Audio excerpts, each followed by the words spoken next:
The home organizing industry is attracting more and more attention. In 2021, the market share of the industry was $11.4 billion and expected to continue growing.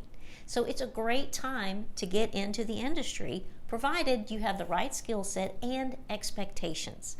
So there are 4 important aspects that you need to know if you want to create and sustain a successful organizing business: people, organizing, business, and mindset.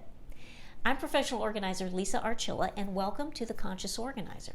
For more resources for the intuitive organizer, hit that subscribe button and the bell so you'll get notified of all future content.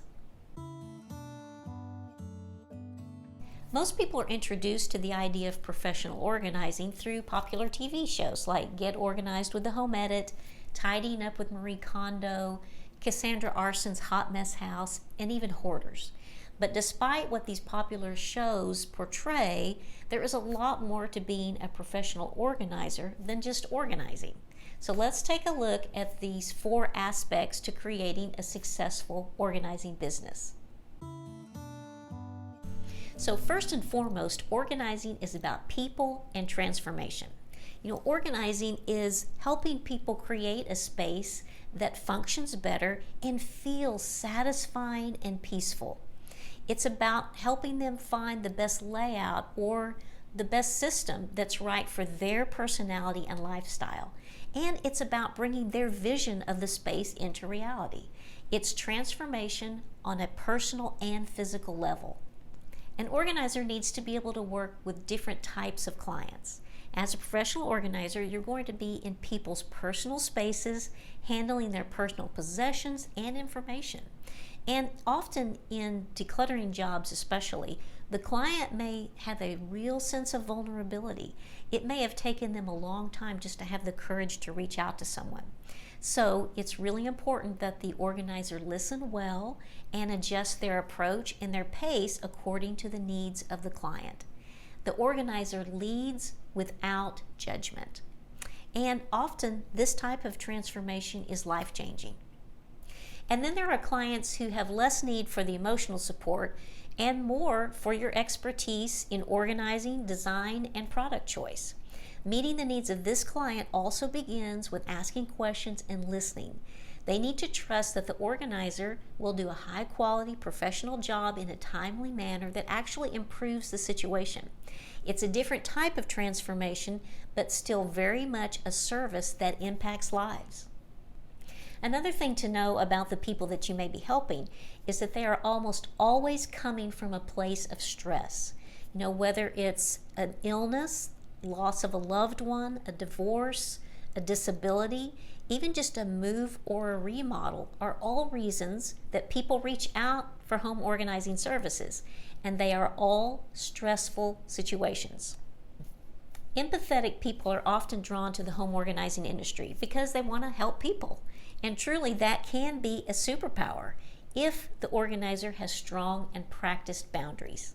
But even if you don't consider yourself highly empathetic, just a love for people and the ability to communicate are really important skills for a home organizer. I suppose it goes without saying, but a professional organizer needs to be good at organizing. So here are 7 basic skills that every organizer should have. Probably the most important skill is problem solving. Not only are you problem solving for the physical space, but also for the system and the productivity of the client. A professional organizer must have good spatial skills, meaning seeing the potential way things could fit inside a space and being able to envision multiple options. An organizer needs to have a clear, sequenced process in order to complete jobs in an efficient and timely manner. They need an understanding of routines and productivity and how to customize systems for each client. They need the ability to quickly sort through things into like categories. A good organizer needs to know organizing product like containers and shelving. They need to know what's currently on the market and where to shop. And a good organizer will have the ability to assemble products, like a basic shelving unit. The best organizer in town won't last long if they don't have good business skills. So if your goal is to work for a pro organizer as an assistant, then it's not as critical. But if you are thinking of starting your own business, either as a side hustle or a full-time job, then there's a lot you need to know. You would be a solo entrepreneur or a solopreneur, meaning you would be pretty much doing everything by yourself, at least in the beginning. And so you basically need to know about starting a small business, which include things like the legal aspects, insurance, setting up a website, marketing, social media, billing, bookkeeping, taxes, and tech. As your business gets established, you'll need a plan for growth and sustainability.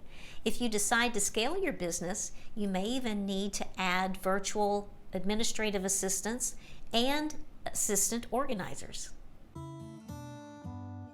You may be an excellent organizer, lover of people, and savvy entrepreneur. But if you've got low self-esteem or lack of confidence or other limiting beliefs about people and money, you're going to struggle. You're going to find it hard to get clients, to make money. You will have poor client experiences, and you're going to feel emotionally drained and physically tired.